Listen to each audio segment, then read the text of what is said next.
Third League, our 2-year anniversary show. We talk AJ Styles, WWE releasing talent, NXT talent coming up on contract, Mercedes, Mone, and more. Let's get to it. I'm Paul Stanley of KISS. It's 10 p.m. Do you know where your children are? I told you last night, no! You're listening to your source for pro wrestling talk. For those that are unaware, my name is Fuego del Sol. Yeah, I actually used to wrestle for Ring of Honor before I signed with WWE. You know, that name that you just named, I've never had a one-on-one match here in Impact Wrestling Games for Swan. This is Third League. World Women's Champion for NWA. I'm the first ever Mexican-born wrestler to hold this title. This is the first time someone's introduced me as the Monster Hunter outside of a wrestling show. His psychology was completely different, and it was more lucha style and Japanese style, so I got two completely different kinds of training. This is Wrestling Radio. Well, thank you for joining us on an anniversario edition of Third League Radio, the 2-year anniversary of Third League. Derek Cobain in with you. Joining us again, Anthony back in studio here today. Do you guys miss me? Even a little bit? A little bit? But first off, let's get to it. AJ Styles confirms he'll be hanging up the boots next year. He is going to retire. He said this, during a Crown Jewel kickoff show. Basically just said, hey, I got to take care of myself, got to take care of my family after 2026. I'm done. Well, he didn't necessarily say after. He said during. So we don't know when in 2026. Well, he also said he doesn't want to wrestle at 50 on an interview with Van Vliet, so. Yeah.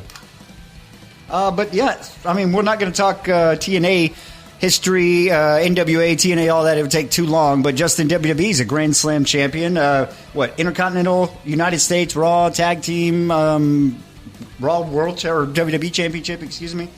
But yeah, AJ Styles retiring as a member of WWE. Something about that doesn't set right with me. I don't know what it is. I think it's because of their close relationship with TNA at this point. I mean, he could go back to TNA, but why? The payday's better. More people got eyes on him with WWE. It is what it is. I first heard about AJ Styles in 2003. TNA, really. I was reading Pro Wrestling Illustrated talking about this guy, AJ Styles. He's the TNA, he's the NWA World Champion. I'm like, huh? Who? And I finally started, because we couldn't go on the internet and find things back then. We had to wait for tapes to come in the mail or our friends to have something. I finally got to watch AJ Styles, and man, he was mind-blowing at that time. Like, Amazing Red was mind-blowing. This whole generation that's legends now that are retiring now, I've just first got to learn back then. So I don't know. That's just a little bit odd for me to see part of that kind of going out. It's another generation I'm getting to see kind of move on past in the age, and that's really odd for me. I've been watching wrestling so long, I've seen, 3, 4 of them? Well, I think you probably actually remember AJ Styles a little bit earlier than that. What was that team in WCW he was in when he was Air Styles? Well, it was AJ Styles and Air Paris, or Air Styles, Air Paris. Yeah, Air they Styles. They had the Cruiserweight tag title for a bit. Exactly. So that's probably the first time I remember seeing him, and I wasn't following NWA when he was world title holder or anything. I don't think anybody was, really. Oh, no. I was...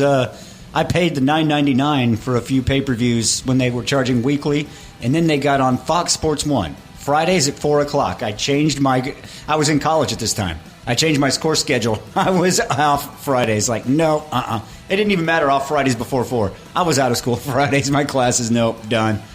I mean, my first memory of AJ Styles is you had a DVD, the Best of AJ Styles or something came out in 2009. So, weird time to put out a Best of AJ Styles, but... He was already a legend by that point. Yeah. It's like, volume 1 of 5 at this point? Oh, I don't know. I only have the first one. But yeah, it was amazing stuff. The first match on there was the first X Division title match, and that match... Yeah. Is the one I remember the most. Jerry Lynn. Well, it was like that gauntlet match where once you pin somebody, someone else came in. Okay. Yeah, but Jerry Lynn was in there. Psychosis was in there. AJ Styles, Low-Key. That might have been it, but yeah, that match sold me already on AJ Styles. So before we move on, I want to give him credit where credit's due. Even though I don't like the Crown Jewel matches, I'm not a fan per se. I gotta say, for a WWE match, him and John Cena, I'm going to say it's probably a 5-star WWE match. I'm giving it the qualifier, but it was a great match. We'll talk about that. I wouldn't say that. I mean, it was a great match. It was a lot of finisher spamming, well, and hold on. some of We're them going to were... talk about that a little bit later. Let's focus on AJ Styles retiring in 2026, Tanahashi retiring in 2026, John Cena retiring now. I mean, a generation is going, and an era is passing us by. And the Dudley Boys. Is it one or is it both? That's the question. Again, we'll talk about that later. Spike came back for that one match. Is he gone too? But that was AJ Styles. Your source for pro wrestling and your place for modern rock. This is Third League. Rock and Wrestling Radio. For the next couple segments here, though, we are going to talk about releases, contracts coming up. We'll start in WWE with ID, Evolve, NXT talents, including a former North American champion. So Lance Anoa'i, one of the youngest members of the Bloodline, is gone. He announced his departing, or his contract not being renewed. He's been cut. Zeta Steele said she wouldn't renew her ID contract. That's I know true. not on there, but Wes Lee, that's the big surprise. yeah, that one I was really shocked with. I did not understand that. I thought he was going to be their next. Yeah. Kind of. I don't know a comparison to give him, but he was kind of. I felt like he was their next top mid-carder. Well, see, most of them are from the ID or Evolve. Let me run down a list of people that I've never heard of before. Stevie Turner, Jim Tala, Draco Knox, Paige Jameson, Summer Sorrells, BJ Ray, Jamar Hampton. Never heard any of those guys. I mean, Ray actually, Hampton. I took a note on this. He was one of the guys who, when they were doing celebrations of Hulk Hogan following his death, he was one of the guys who was like, "What are y'all doing? Do you guys not know what he said?" But yeah, that's the only one of those I've heard of. But aside from Wes Lee, Kylie Ray, that's a surprise. I mean, maybe she's a bit too experienced to be at that ID level, but she just announced her pregnancy and relinquished a belt, and they're going to cut her when she's pregnant. That seems, I don't know, that seems a bit cruel. Well, didn't they put her in the ID program based on her previous history and issues before? I mean, this isn't the first time she's left a company. And most of the time it's been her own choice. Well, yeah, I mean, taking a step back from being pregnant's different than what she's normally done, where she's left because of mental health issues and things like that. I can certainly see where they would. I got a little respect for her for that. I mean, to step away from something that you know could be lucrative for you, it's your potential career. I respect it for her being able to say, okay, it's enough is enough, and back away before it gets worse. But, you know, she's probably in the right direction. Go home, be a mom for a little while, clear your brain. But yeah, WWE, they have got a new round of releases, but I don't know, is this going to be the new format? Release the ID, the Evolve people, and then send the people from NXT that you're not using down to Evolve, other things like that, instead of releasing them outright. I don't know. We'll see how it goes on that, but there is WWE's current round of releases. And if we talk more about contracts coming up, people maybe moving some parts. Well, the end of 2025 is approaching, and around this time every year, TNA's contracts are coming up. Speedball Bailey's was up last year, things like that. Josh Alexander around that time. Well, this time, this part of the year, a lot of deals are coming up. Meltzer's reporting on some of them. The Hardys and the Inspiration nearing the end of their deals, but both of them are tag team champions, both men and knockouts. Which with the Hardys just winning the NXT titles too. We'll talk about that a little bit. But the Rascals, Trey Miguel, Zachary Wentz, their contracts coming up now with we just talked about Wes Lee being released from WWE. Do you reform the Rascals and TNA? Do they get together and try to get a contract with AEW? Maybe Major League Wrestling work themselves into somewhere else? Well, that was a really cool thing when they put Wes Lee with the Rascals. I think it actually worked out really well. That was right when we kind of got out of NXT after they broke them up. And they could all kind of join up at the same company. They just left TNA, though, if their contract's not getting renewed, so I don't know why they'd all three show up in TNA. Well, that's what I'm saying. Does TNA try to make a play for Wesley on top of Trey Miguel and Zachary Wentz, or do those three get together and try to find somewhere else and move together as a unit because they did so well? But here are people who Meltzer's talking about probably not going to be with TNA or have talks with TNA. They say Laredo Kid. They say he's going to move to WWE in the form of AAA. Really? That is the talk. That's interesting. But also, of course, we talked about this last week. Cedric Alexander. Cedric Alexander possibly going to AEW to join the Hurt Syndicate. MVP speaks really highly of him. Meltzer, though, said something I really hate. I want to go off on it, but I'm not going to. He says, this is a quote, he doesn't think AEW needs to sign anyone right now unless they're a needle mover. Stupid WWE terminology. Which Alexander is not, according to Meltzer, meaning that he would get lost in the shuffle if a Hurt Syndicate reunion didn't work out. Yeah, I'll just save my thoughts on that because that just makes me want to go, Meltzer, what are you smoking right now? Because you need to get off of it. It's bad stuff. It sticks with brown butts. MVP has said he is probably getting too old and that he doesn't want... I don't know. It seems like he's teasing a new member, and Cedric Alexander would be perfect because... He's younger already. Yeah, the way MVP talks about him, the way MVP speaks highly of him. He's younger. He has a kind of a different style than the other two, but I'm sure he could work well with the other two. You can make them an actual trio and push them towards the trios titles. I don't know. It would work. Yeah, I don't know. We'll see what all that works out when contracts coming up with TNA. You're listening to Third League Radio. Well, in a big news topic I know people are really kind of divided on. I honestly, I'm in the Bryan Danielson thing on this. I don't really see a problem with it, but I'm going to tell you guys, set it up, because I know Anthony's going to have a lot to say on it, so we're going to turn the floor over to him. Mercedes Mone, officially 10 belts Mone after defeating Alice Inc.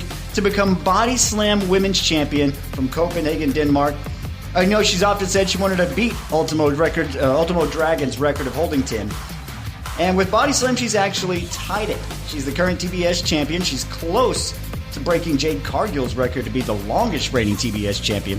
Oh, so she's the TBS champion, the Owen Hart Memorial Cup champion. We're going to run down all the titles here. She is the CMLL World Women's Champion, EWA Women's Champion, Primetime Wrestling Women's Champion, Bestia Women's Champion, Discovery Wrestling Scottish Women's Champion, Rev Pro Undisputed British Women's Champion, which also includes the Queen of Southside title. Which doesn't exist. And let's see, she is currently scheduled to appear at Winnipeg Pro Wrestling October 19th to challenge Jody Threat for the WPW Women's title.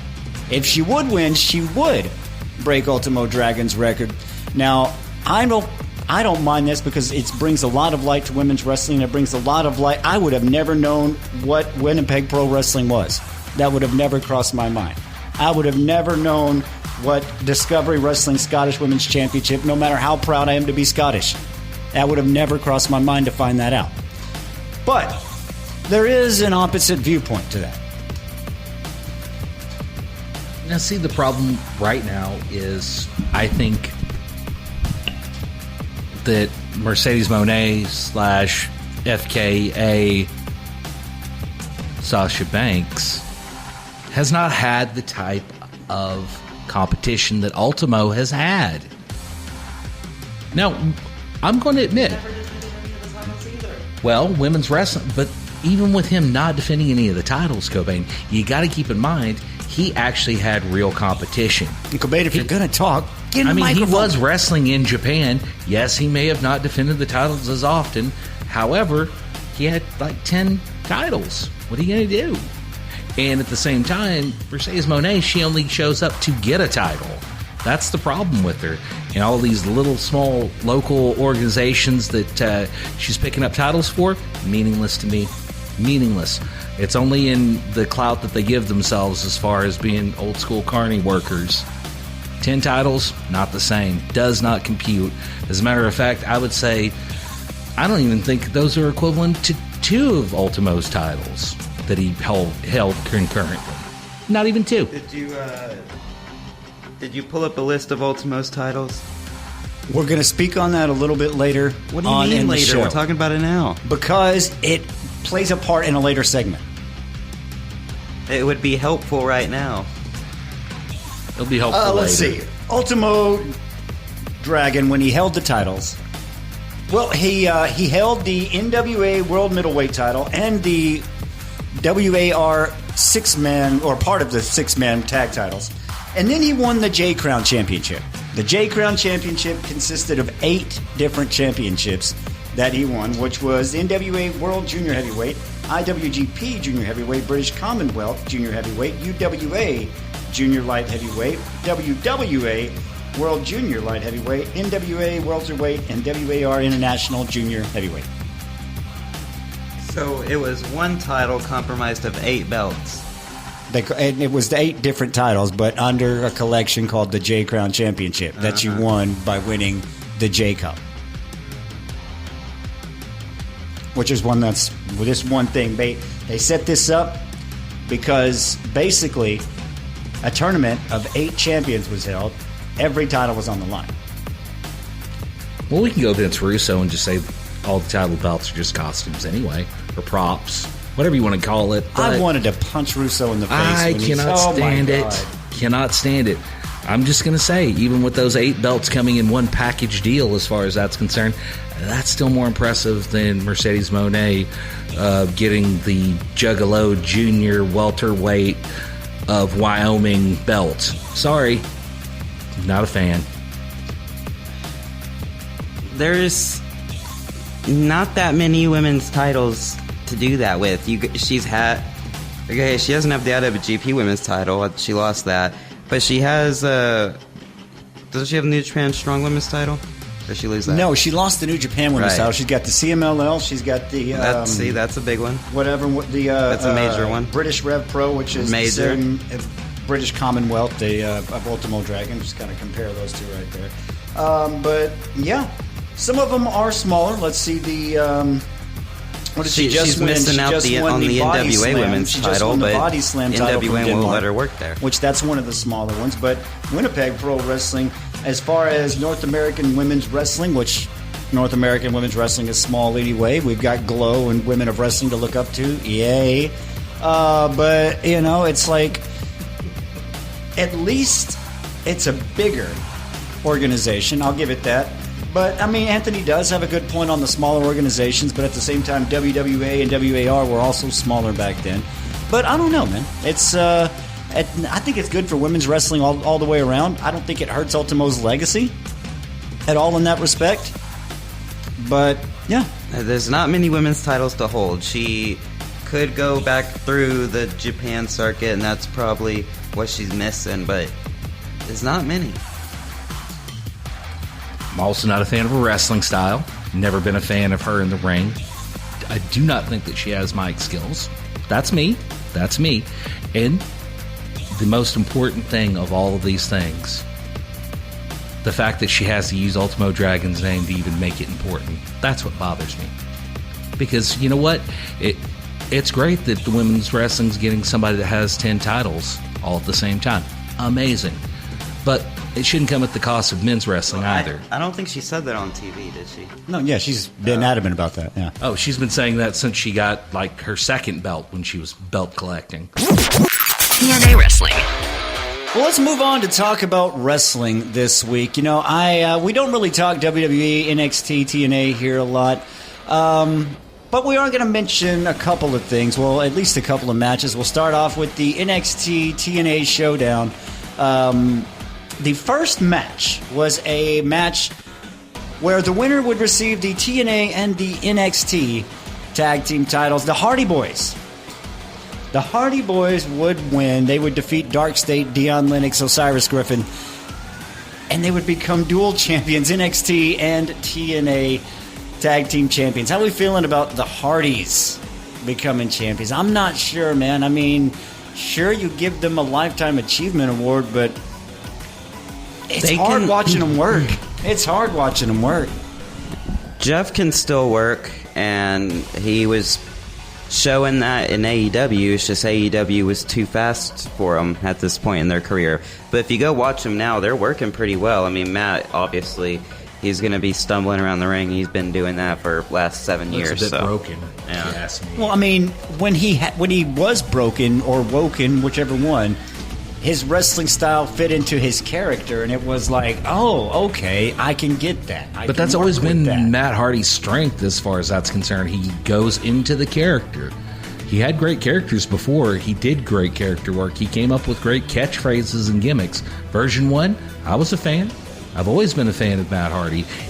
But we're getting to a point where him and Jeff, they can't go as fast as they used to. And both of them actually did wrestling moves that were counterproductive to being able to physically walk anymore. Mm-hmm. So the fact that they're able to even put on their pants in the morning and get into a ring is impressive enough. But we'll skip or we'll move past the NXT Showdown to go to TNA Bound for Glory, because there's a few things I want to talk about on this. I don't really understand. From what all I've seen on this, Leon Slater, Javon Evans had a really good match. And then there was a 5 more minutes, and then there was a no contest. What? That goes with the Call Your Shot Gauntlet Battle Royal earlier in the night, where Nick Nemeth and Frankie Kazarian, they're the final two after this. And they pin each other, and they both get a title shot? That was strange booking in both of those. Well, the Call Your Shot Gauntlet, that makes sense. They've never done that before. That's a little twist there. But the first one, yeah, that's kind of what WWE and TNA do. They aren't going to give you 5 more minutes. And, I mean, half the time in AEW, it's scripted to have 5 more minutes anyway. But the crowd just chants it anyway, so it makes it look like it's a... The thing I'm saying, Javon Evans wouldn't be hurt in a loss. You're not going to give him the title right now. He's not going to be hurt in a loss. You just continue the feud. You can't... Okay, you can, but you can't really have 2 baby faces in a feud where you're ending in no contests. You can have baby faces in a feud, but it's got to be a respectful feud, like X-Pac and Road Dogg had one time, if I remember back in the 90s. I don't know. It's just something about that's not really sitting right. Like a Queensberry Rules type of match for tag team members. I mean, that would work, but I don't know. I don't really like TNA's booking as of late, but there again, it also goes into the company they keep, as it were. Well, the final 2 matches of the night on Bound for Glory, the World Tag Team titles were on the lines, the TNA and NXT Tag Team titles in a tables match. New champions, the Hardys, were defending against Team 3D. A UWF dream match, if there ever was one. This was a really predictable match. We already knew the Dudleys were retiring. They weren't going to win the titles, so... Yeah. But yeah, that was the notable part of this match, was after the match, Bully Ray and Devon, they left their boots in the ring. Devon was, I don't remember where he said it at, but he said that he finally got to retire on his terms instead of when Vince wanted him to retire and work backstage. Right, and Hardy actually did a swanton off a 20-foot ladder, so, you know, good for him. Yeah, I'm not sure I would have done that. But in the world title match, Mike Santana would get a much-deserved title, defeating Trick Williams and becoming the new TNA World Champion. Everyone wants this to happen. Everyone was disagreeing on when to do it. I think you should have done it earlier, because Trick Williams should not have had that long of a reign, and it would have been a bigger payoff if you did it earlier.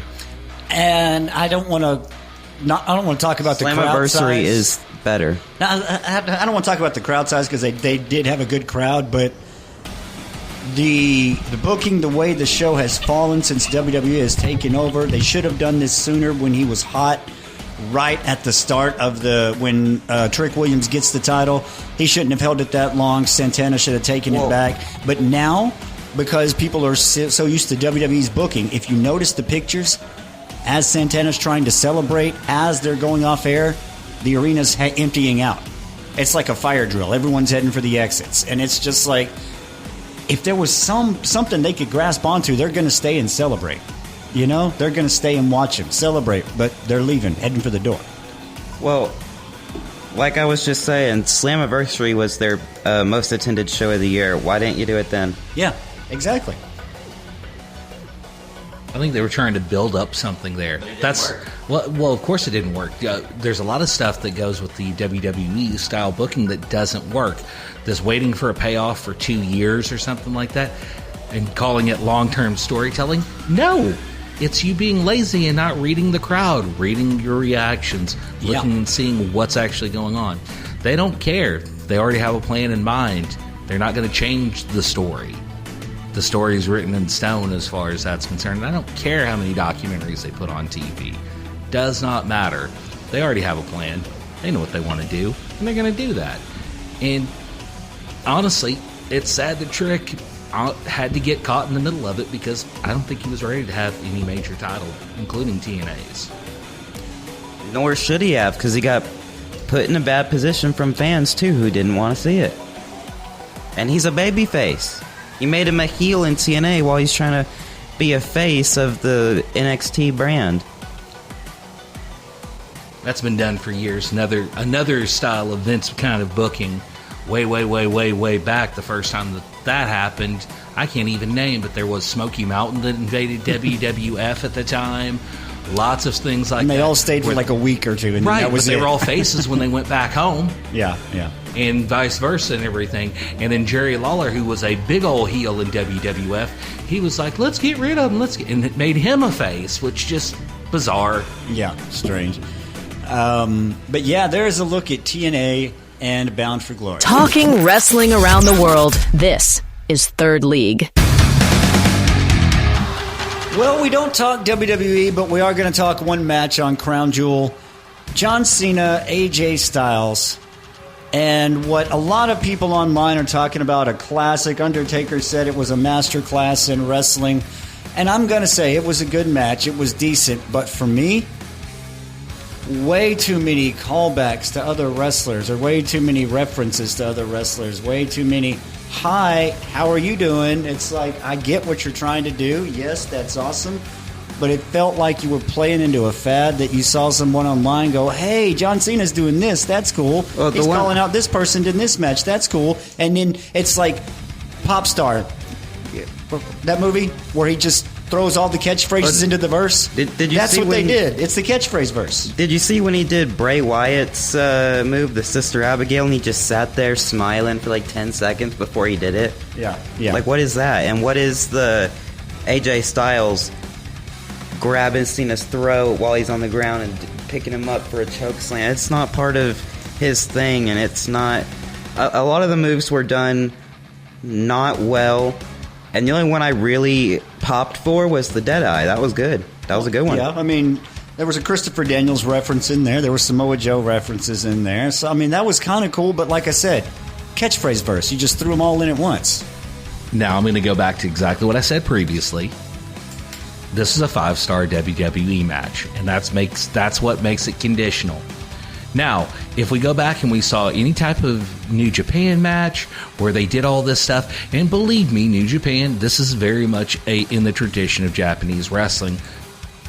These kind of callback matches, maybe they did a little bit too much. I'll give you that. Yeah. That's I'll give you that. Maybe 3 or 4 finishers that they probably shouldn't have done. And AJ Styles doing a choke slam is just about as funny as watching Kwee try and do it in WCW. Okay, it doesn't work. He's not a big man.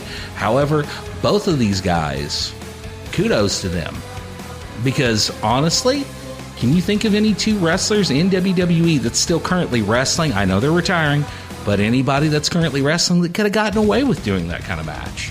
None of them. I don't think Seth Rollins' knees would let him do it. You know, there's a special place for Seth Rollins and everything, and it's very, very far from wrestling. I don't know what it is, but it's very, very far from wrestling. Until he dyes his hair again and calls himself Tyler Black, I'm done. Tyler Black wasn't bad. I like the, what did he do, a moonsault off of a guy at ringside? Yeah. Yeah, I remember that. Yeah. Yeah. And that was an actual fan, I believe, too. Yeah. But when your wife is a better wrestler than you, more masculine than you, Becky and still Lynch, looks better Becky dressed Lynch up. sucks. We Yes. started talking about John Cena and AJ Styles, and now you're arguing over Becky Lynch and Seth Rollins. Well, to be fair, she's still better than Seth Rollins. No, she's not. I'd Say book it her into the first. microphone. Say it into the microphone. No, she's not. Never has been. She cosplays being a wrestler. Wrestler. Come on, man. He's the wrestler, the best wrestler, better than all the wrestlers. I got a story for you about a wrestler. But that is WWE's crown jewel. New Japan Pro Wrestling. All right, so now we're going to move all the way across to Japan, which is only on the show on a technicality. Our week runs until October 12th, but October 12th in the United States is October 13th in Japan, so it works on a technicality because this show had some title changes, a big one at that. But we're not going to go through the whole show, but we will talk about a little one. Suri lost the IWGP Women's title match against, I don't know how to say the name. I think it's the same. Sayuri. Sayuri? It's the same name. Yeah, you can say it like that. It's kind of pronounced together. Most people say Suri. See, it's the same thing. Suri. It's the same name. Anyway, one of them got the title. The other one with the Y. She is really good. She has one of the few 5-star matches that Meltzer's given a woman past 1999. We're not going to go through the 6-man. I will talk about the Riot and Ryogoku, no disqualifications. Drilla Maloney would defeat Sonata, and man, Sonata, to me recently in his matches, it seems he's lost interest in this Shota Umino kind of vein. He's just there going through the motions. I don't know if anybody else sees that or not. I haven't watched him. I'll say that. We'll move on to another. I liked him when he was champion. He had a cool gimmick. He was bringing sexy back. So there's another title change. The Never Openweight title, which Never is not even a thing anymore. But the Never Openweight title, Evil would reclaim the title. He would defeat Oleg Boltin in 11 minutes 40 seconds. I actually saw a really cool clip from this match that I thought was good, and it's the only good thing I've seen Evil do. And it was throwing the referee into Oleg Boltin's spear so he didn't get hit. That was it. That's all I saw him do. That was good. Well, the IWGP Global Champion Gabe Kidd would meet up with Yota Tsuji, and he would put his global heavyweight title on the line. And shockingly to me, Yota Tsuji gets the win. Gabe Kidd, former champion. They remember last week when we were talking about how the fans want to see young Japanese stars? Yeah. When this show happened, it reminded me of exactly what we talked about. They gave it to the young Japanese star who the fans are in love with, Yota Tsuji. Well, speaking of what we talked about last week as far as young Japanese stars taking over New Japan, we had a little bit of a... Well, I even said it. I said this guy could be the guy, but he's on like a 3-way contract. He's on a contract with New Japan, with DDT, and AEW, so I don't know if they would pull the trigger. They pulled the trigger. Konosuke Takeshita would defeat Zack Sabre Jr. to become the IWGP World Heavyweight Champion. It was a great match. It was long, but a lot of it was spent selling. Nothing crazy. The match ended with Takeshita doing a running knee. So it wasn't anything special. Sabre did his normal stuff, worked the arm, his cool tricks where he wrist manipulations. Yeah, but with all the full arm and stuff. Takeshita did his catalog, hit him with the knee, and then it was over. But what got me at the end, because I don't watch the matches with English commentary because the English commentary sucks.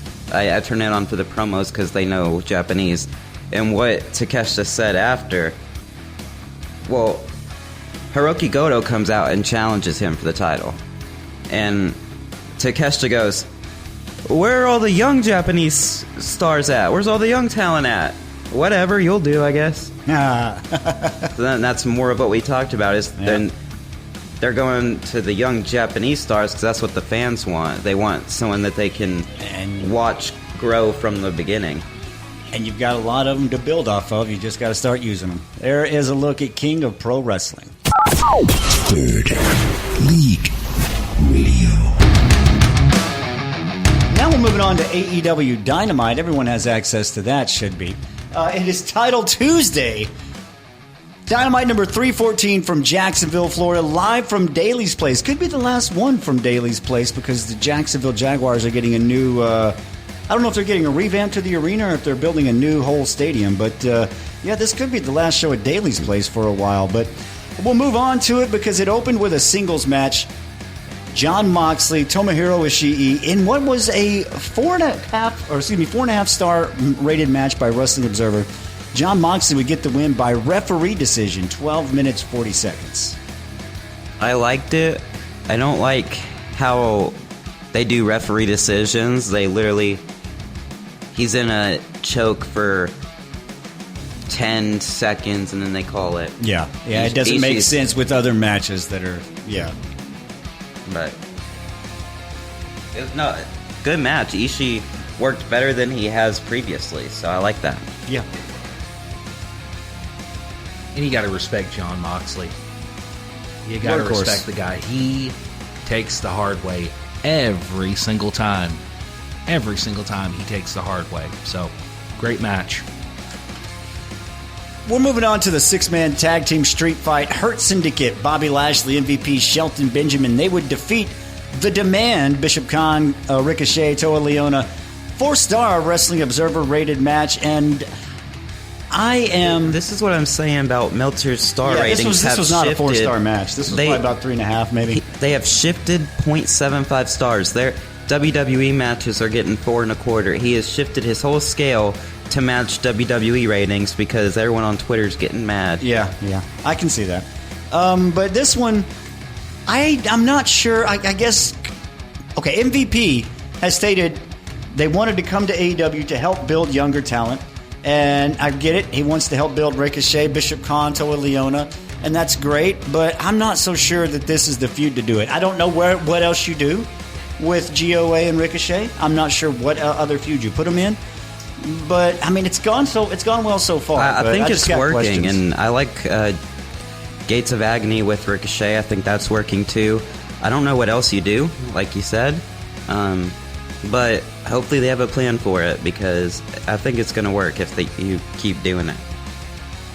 We'll move on here because I've been griping about this in the group texts. And Jurassic Express. I mean, they would squash the new KM Orion, whatever tag team. But they have them listed on the cage match as Jack Perry, but he's been called Jungle Jack or Jungle Boy. He doesn't want to be called Jungle Boy. They messed up last week calling him Jungle Boy. The whole Title Tuesday they called him Jungle Jack the whole time. And I don't like that. No, that's way better. No, it's WWE regression. It's okay. WWE has a character, and then maybe that guy doesn't work. Whatever. They go off. Drew McIntyre, prime example. They go off to TNA. He makes his own thing. He comes back. Oh, no, guess what? You're going to be Drew McIntyre doing the same stuff because that's how people know Scapegoat wasn't working. What? Who said Scapegoat wasn't working? That was Jack Perry's best gimmick. He was part of the Elite. He was the leader of the Elite as Scapegoat. You're going to tell me Scapegoat wasn't working, sir. But here's my hope. People love Jurassic Express. Here's my hope. Listen, Hold on. You didn't break up the Rock and Roll Express. You didn't break up Midnight Express. You broke up the Rockers. But you don't break up Jurassic Express. You broke up the Shield. That was stupid. Yeah, I'm saying. And it was the Shield. Why are we even comparing them to the... Okay. But hold on. Oh, no. Go ahead. No, but why are we even comparing them to the Shield? I mean... Now we're X amount of years later, and all three of the guys from the Shield have been multi-time title holders and things of that nature. But the Shield, if you look back on it, they sucked back then. They were terrible. They were not that good. That's why they paired all three of them together. Jack Perry, Luchasaurus, both of them are in their prime. They're hungry for it. the only reason to keep calling him Jungle Jack, unless you can find something better, is because of the connection. Jurassic Express changed their name. This is my hope. You saw him come out with his scapegoat smirk, his scapegoat attitude. He's wearing the Jungle Jack kind of attire. Looks like a goddamn Crocodile Dundee. He's got the knife. I mean, but it's awesome. It matches the character. It matches the gimmick. Everyone loves it. It was the original needle mover. Everyone. Don't say WWE terminology. Everyone in 2019 was waving their arms like this. Right, but the scapegoat was much better. That was a much better character for Jack Perry. Here's my hope. He came in with the scapegoat smile, if you notice, the whole match. Are you saying No, Jurassic... listen to me. If you notice the whole match, Jungle Jack came in, and he's pulling the Christian on Luchasaurus now. He's telling Luchasaurus what to do. He's the one controlling things, and he's the one getting the pinfall victory. That's my hope, that the sinister Jack Perry is hiding under this, yay, Jungle Man kind of facade. I'm not Jungle Boy, I'm Jungle Man. He's hiding under this facade because he's playing everybody, and like Luchasaurus has to turn on him because he's the evil one. He slowly turns Jurassic Express evil. He's the bad guy. Here's my problem. Luchasaurus needs a team, and he worked best when he was with Jack Perry. So unless Jack Perry turns Jungle Scapegoat Perry, heel Jurassic Express. Scapegoat again. Yeah, that's all he is. He needs to be scapegoat again. Stop trying to be the Crocodile Scapegoat Dundee. Jack Perry and Dinosaur Luchasaurus as a heel tag team is what you want? Well, if they already had in this kill switch, why didn't they just have it be the scapegoat Jack Perry and kill switch? Come up with some I don't see how anyone looks at Scapegoat and Jungle Boy and says Jungle Boy's the better character. Jungle. How? Nobody in their right mind would look at Scapegoat and Jungle Boy and say Jungle Boy's a good character. Their song is Tarzan Boy. When Tarzan grew up, you didn't call him Boy, you called him Tarzan. I'm just saying, when you had... Oh, my God. They just took off Boy. When you had the 1-2-3 kid, and then X-Pac goes away, he comes back, he goes to WCW, he's 6. He's 6-Pac, whatever you want to call him. He comes back, WWE didn't say, hey, guess what? You're going to be the 1-2-3 kid again. That would have been a dumb move if they did. They let him be who he should be. That's what Tony needs to do. Let Jack Perry be who he should be. Don't make him the 1-2-3 kid. They still call him Jack Perry mostly. It's just the gimmick. You don't get this mad over Megasis. Megasis is not important to me. Jack Perry's important because he had a real bright future. He still does, if they do it right. But we'll move on from that topic. We'll move on to another Wrestling Observer. Well, a Wrestling Observer rated 4.25 star match. The TNT title match where Kyle Fletcher would defeat Kyle O'Reilly. Kyle versus Kyle 2. 13 minutes, 12 seconds. I don't remember much of this match. I remember it being good, but it should have been longer, and how they led up to it felt a lot cringy. I don't remember what the promo said, but what Kyle O'Reilly, he's cringy, right? He's trying too hard to make a character. Exactly, he's trying way too hard, and he's like, Kyle versus Kyle 2. My name's not Kyle 2. The promos are goofy. It was a solid match, though. That's really all I have to say about it. Solid match, silly promos. So he's trying to be millennial Mark Briscoe. Mercedes Moné would be out next in an ABC or an AEW TBS title match. I almost said an ABC title match. What? Wow. But she would be taking on newly signed Lacey Lane, who used to go by the name Caden Carter in NXT. Now, she never impressed me in WWE, but her matches, they weren't ever that long, and she never even did that much either because she was relegated to women's tag division. Well, see, why? And she wrestled great here against Mercedes. Why doesn't AEW hire her former NXT tag partner, Kacy Catanzaro, the first woman to go up the warped wall and American Ninja Warrior? I have no idea. Kacy Kane. I have no idea why they're... Put them both together, Lacey Lane, Kacy Kane. That makes NXT's JC Jane worthless. That might make it a little awkward for Ricochet. True. But I'm just saying, there's a lot of people who have hooked up there who aren't hooking up anymore. I can't put my finger on what would exactly make Ricochet upset. I just can't. Maybe she can point it out one of these days. Regardless, they need more women to have an actual...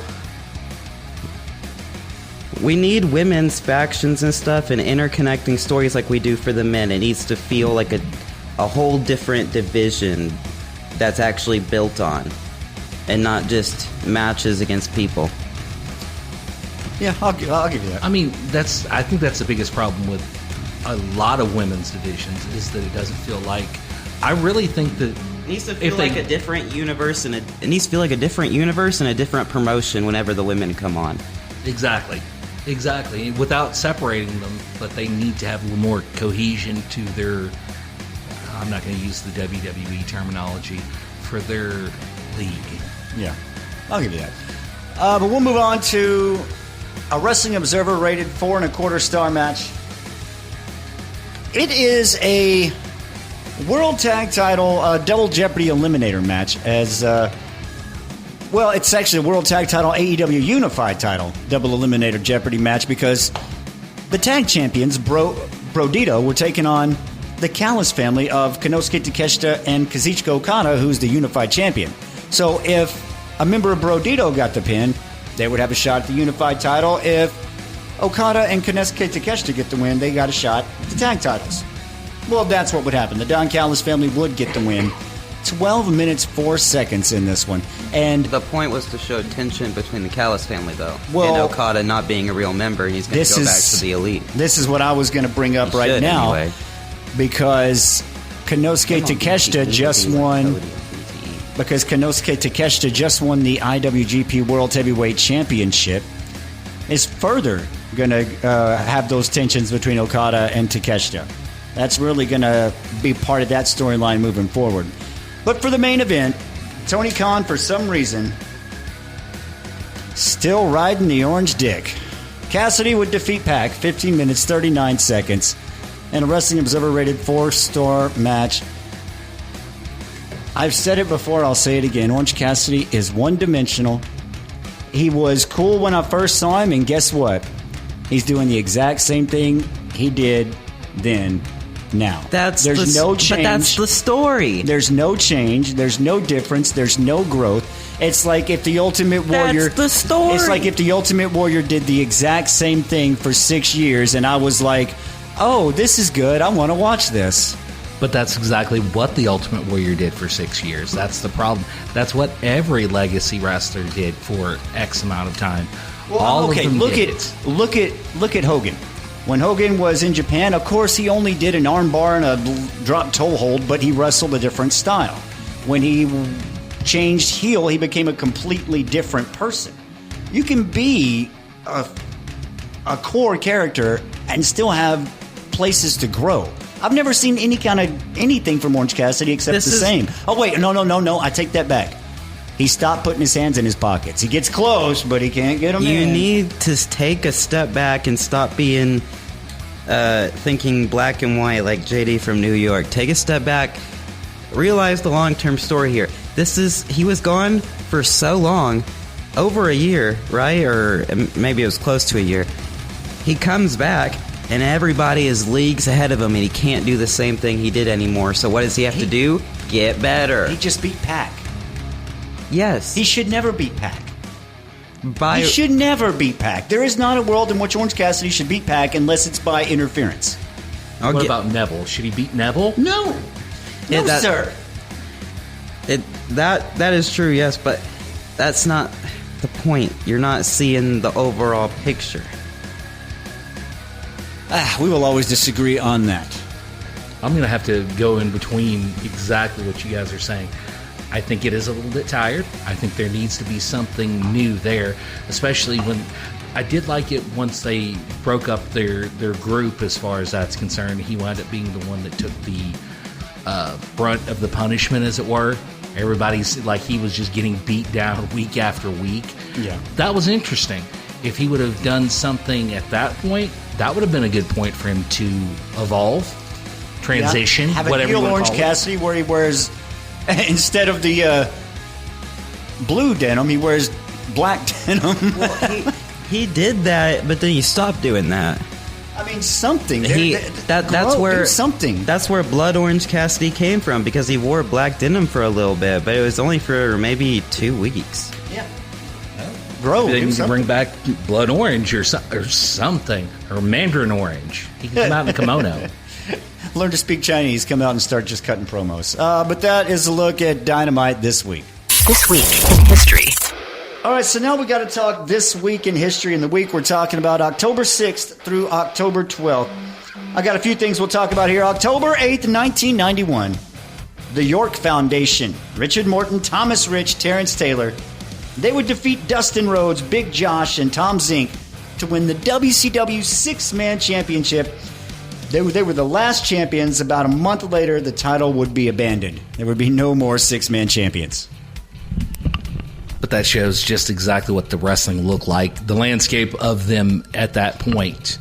Oh, we'll add a new title. Everybody's wanting a new title. York Foundation's not a bad name, though. Well, I mean, it's honestly not. Well, Alexandria York, that became Marlena, as most people know her in as far as WWE and WWF. But yeah, she was around for quite a while there in the York Foundation. It was a neat idea.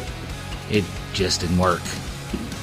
Well, we'll move to 2007, October 6th. Nigel McGuinness would defeat Takeshi Morishima to win the ROH World Championship in Edison, New Jersey. That was a great match, I remember. We got to move to a sad part of history this week.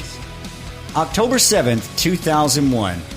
Gentleman Chris Adams, a guy I watched growing up in person and on TV, was shot and killed at his home in Waxahachie, Texas, a little bit down the road from us at our studio here. In an alcohol-fueled argument, really. He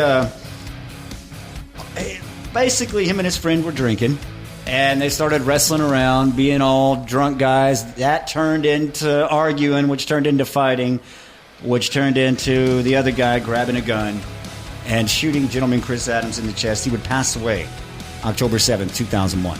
I believe that friend was actually his roommate at the time as well. So, you never know. You never know what's going to happen when you put two men together and a little bit of alcohol. Is there nothing else that happened on that day? You can't find anything happy to end on? I do have something happy to end on, but you guys talked about it earlier. October 11th, 1996. Ultimo Dragon would win the J Crown Championship to have 10 championships and become the record holder. Till Mercedes Moné tied with him. I was going to list the whole championships and everything, and you already made me say it. Here's the problem. Mercedes Moné has her belts in different continents and different promotions. He went to Japan and America. And Britain and Scotland. No, he didn't go to Scotland. That's one other continent. She's going all over the world. She is a world champion. Oh, man. She's been to 3 continents. He went to 3. And there wasn't really cell phones when he won the title. There wasn't exactly the air travel that wrestlers do now. Just saying, it was a lot harder when he did it. Just going to say that. Oh, and isn't it coincidental that she gets to finally tie his record a few days before the anniversary? Thanks a lot. Go back to WWE, you hump. But that is this week in wrestling history. Match of the week. Okay, match of the week time. There are a lot of matches you can choose from. For honorable mention, for me, mine are always going to come from AEW. For honorable mention this week, it is going to be the opening match of Dynamite. Jon Moxley, Tomohiro Ishii, 12 minutes, 40 seconds. Jon Moxley would win by referee stoppage on that one. That's my honorable mention. You have to give an honorable mention to Cena and AJ Styles because it's one of Cena's last matches. It is their last match. It is the end of an era match, quite literally. The last time the faces of 2 major companies face off. I mean, this is... AJ Styles was the face of TNA, John Cena the face of WWE. This is Stone Cold versus Hollywood Hulk Hogan for the last time. Honorable mentions. Anthony, what do you got? That's a tough one.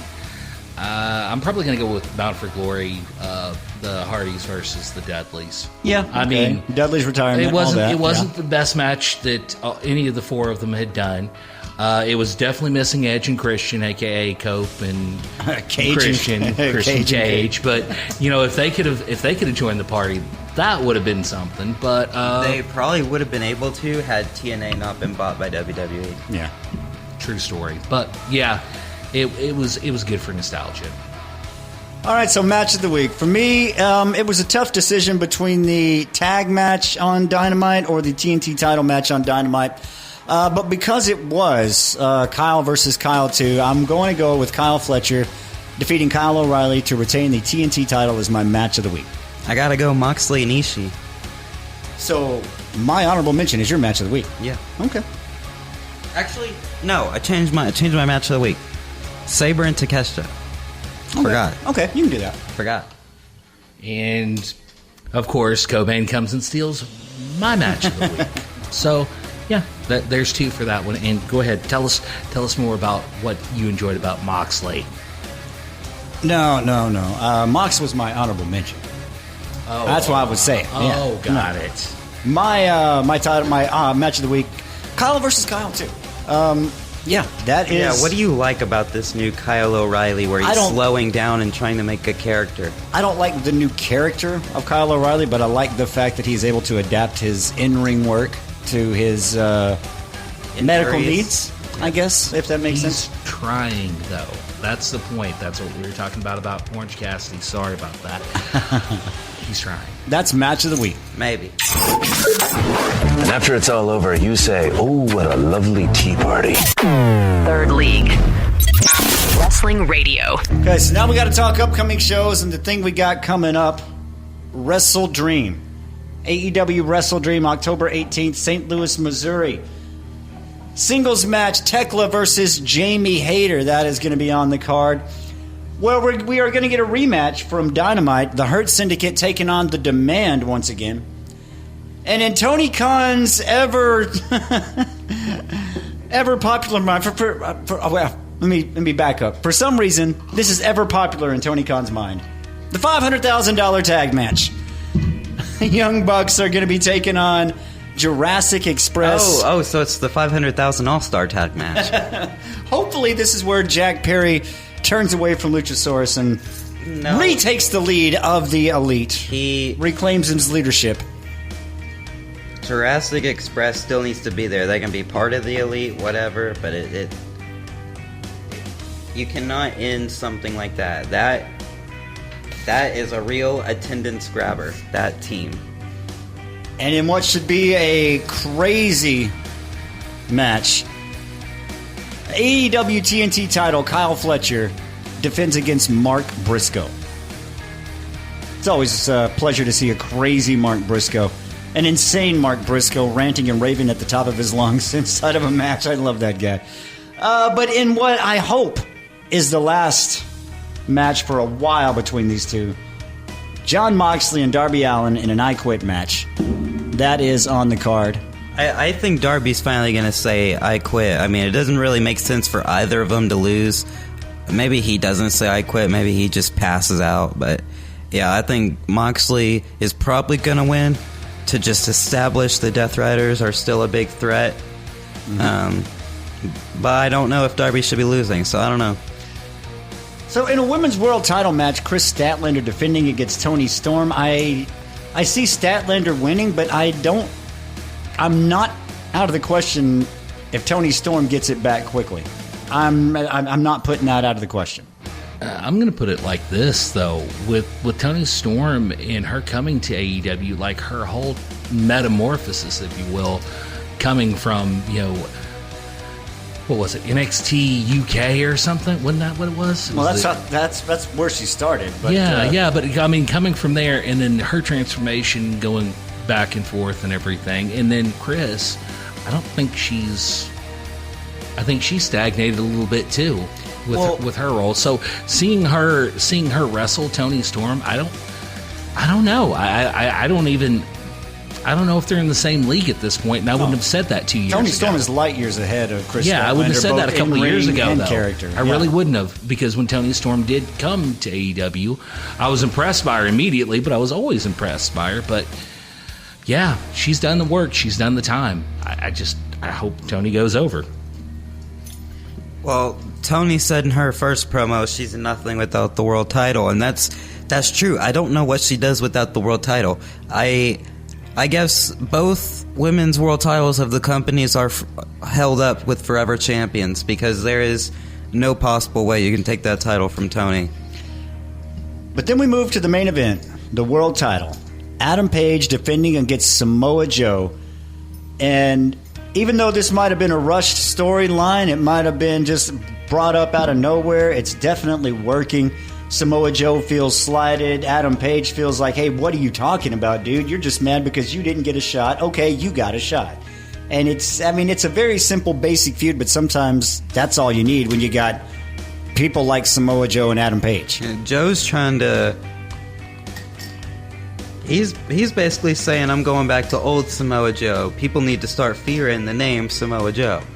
Yeah, this is going to be good. But the only problem with it is that there's no way that Samoa Joe can win at this point in his career unless he's going to retire. He just can't take the title with him. No. This is just to build, because Page has been doing this for the last few matches. Been putting on great matches with high-quality opponents. But it's been like these opponents are coming in a certain way that they're building Page until his eventual feud with MJF, where MJF takes the title from him. At least that's my impression. Leaves both of them strong, and MJF looking strong when he gets the title back. Makes sense. Well, MJF is going to win the title with help of the Dynasty. Hopefully. That was teased on an episode of MLW, but Richard Holiday was not mentioned in that. That kind of upset me when MJF looked at Hammerstone and was like, we alone and no one else are the Dynasty. I don't know how you can do it without Dick Holiday. You got to bring him and Gino Medina in. I don't know how you get Gino because he works with Reality of Wrestling, but so does Chandler. And, Red Velvet was your champion before she got injured, and I think her and Chandler are still dating. So, you can pull some strings. Maybe. I don't know. Anyway, that is our show this week. Happy 2-year anniversary. We'll see you next week for an all-new show. This is Third League. Thank you for listening to this edition of Third League Radio. Download the latest episodes at Apple Podcasts, Spotify, or YouTube. Catch the live radio show every weekend starting at 10 p.m. You can listen live every Friday night at mix961.net. This has been Third League Radio.